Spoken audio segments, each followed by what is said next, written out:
You can do this without completely removing these rear fenders, but quite honestly, pretty easy to remove this. You just pull your knob off for your deck adjustment. There is a bolt underneath here that holds down the front of this, one on each side. Got a nut on the bottom of it. Usually the pad will hold that down enough so you don't even have to take it up. Back here next to the seat, you've got a bolt here and a bolt here on this side, and you have to take your gas cap off to get it through this hole. This one here, somebody's already bypassed the seat safety switch. We get done, I'll hook this back up, but you have to take that loose to get it off of here. This knob here, you may need to take a wrench and just back this nut down because this is like a jam nut that just jams onto this, and it makes it very hard to turn this without loosening that nut up. The nut on this is a 16 millimeter, but just loosen this up here,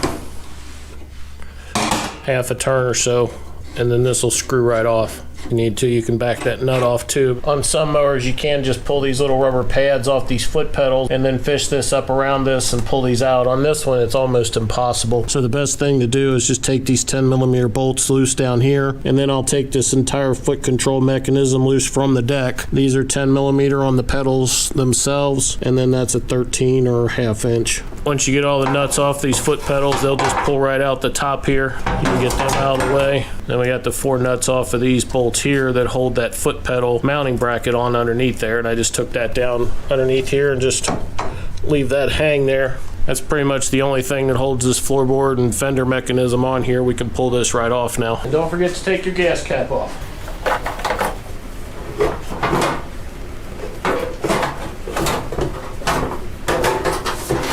Ow!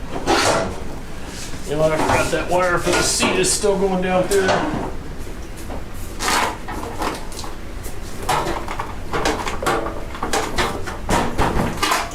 That out of there and it'll come right off.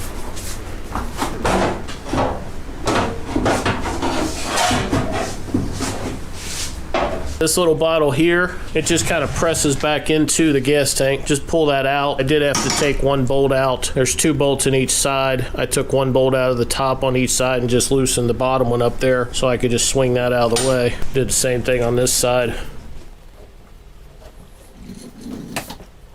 You've got a lot of fuel in your tank and you do this, make sure your fuel level is below that cap so it doesn't leak out the vent. Then when we get in here to this, I can see this fan is loose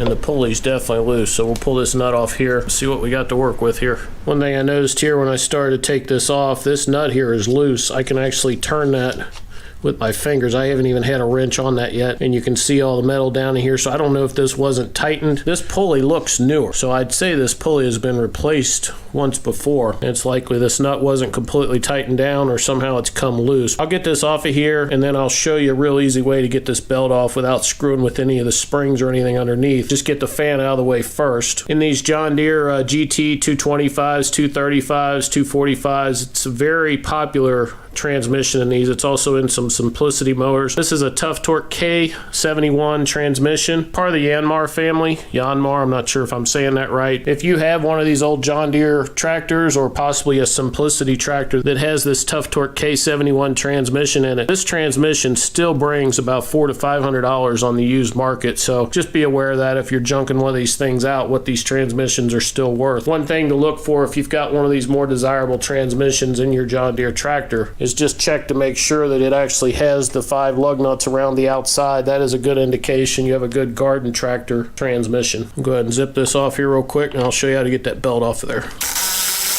This fan does have a like a nut shape that fits down over that pulley, and that can be stripped out too, so just check that when you pull your fan off. This fan still looks really good. To get this belt off, reach underneath here. You can see this pulley right there. That's the one closest to your mounting bracket and stuff under there. If you're on the right side of this mower, you can reach underneath this with your right hand, pull that back, and then that takes your tension off there so you can pull that belt off with your left hand. Put your finger on the belt here, pull this tensioner back underneath here, and you can just walk that belt off of there.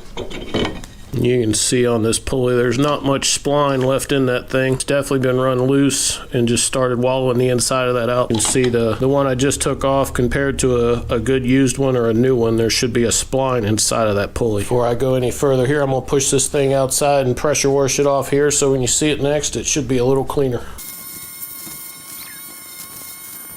Now we got this all cleaned up, it'll be a little more fun to work on. I'll show you a couple other things to check while you're down in here. For one, your full line on this here is about up to that line right there, and it's good as long as it's between these two lines. That's your add line down there. And I would not recommend pulling this cap off as long as this is full, because this is actually lower than this. This will be filled all the way to the top, and it'll actually run out if you take that cap off. One other thing to check down in here, this pull rod where you disengage your transmission to push it around when you're not running it, check down in here and make sure that there is no debris or any sticks or anything stuck down in here. I've actually bought tractors that they said the transmission was bad on simply because something was jammed down in there. All right, one other thing I'll show you here on this pulley. This is part number AM124055, and these are available on Amazon, and also Pro Parts Direct is a good place to buy stuff like this. All right, when we put this back on here, you don't really need to worry about putting that belt on it yet, but just slide that down on that shaft.